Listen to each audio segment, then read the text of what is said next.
আসসালামু আলাইকুম বন্ধুরা, তোমরা সবাই কেমন আছো? আমি আলহামদুলিল্লাহ ভালো আছি। আজকে চলে আসলাম আরও একটি রেসিপি নিয়ে। আজকে মাছ দিয়ে পেঁপে দিয়ে রান্না করব। ভিডিওটা না টেনে ফুল ভিডিওটা দেখার অনুরোধ রইল।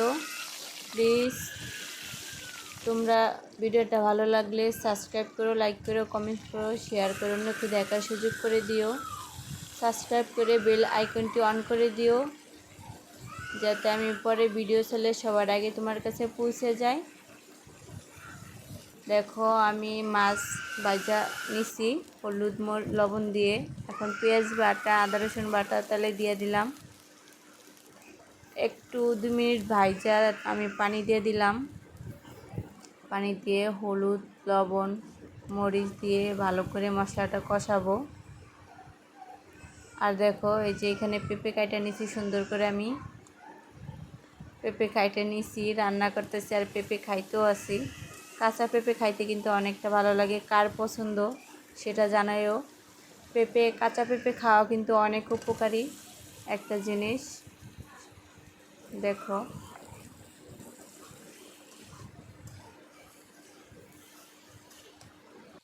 ভালো করে মশলাটা কষাতে হবে, অনেকক্ষণ কষাতে হবে। আমি সিদ্ধ করে নিয়ে নিই পেঁপেটা, তোমরা চাইলে একটু সিদ্ধ করে নিতে পারো।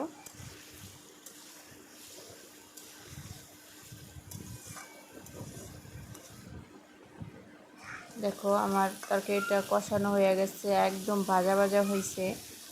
তোমরা দেখেই বুঝতে পারতেছো। একবার হলো ওইভাবে ট্রাই করো, পেঁপে দিয়ে রান্না করে খাইয়া। পেঁপে খাও অনেক উপকারী একটা জিনিস স্বাস্থ্যের জন্য। কাঁচা খাও কিংবা পাকা কিংবা রান্না করে অনেক ভালো একটা জিনিস। বলক এসে গেছে, পানি দিয়ে দিলাম, বলক এসে পড়ছে। এখন মাছ দিয়ে দিলাম।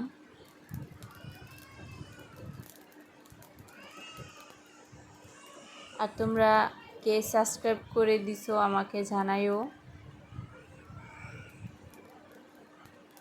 যারা সাবস্ক্রাইব করছো তাদেরকে অনেক অনেক ধন্যবাদ। আর যারা করোনি প্লিজ করে দাও।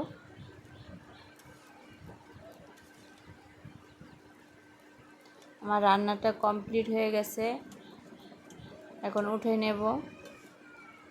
দেখো কতটা সুন্দর হয়েছে কালারটা। পেঁপে তরকারি কিন্তু এরকম একটু কালারই ভালো লাগে, লাল লাল ভালো লাগে না পেঁপে তরকারি, লাউ তরকারি।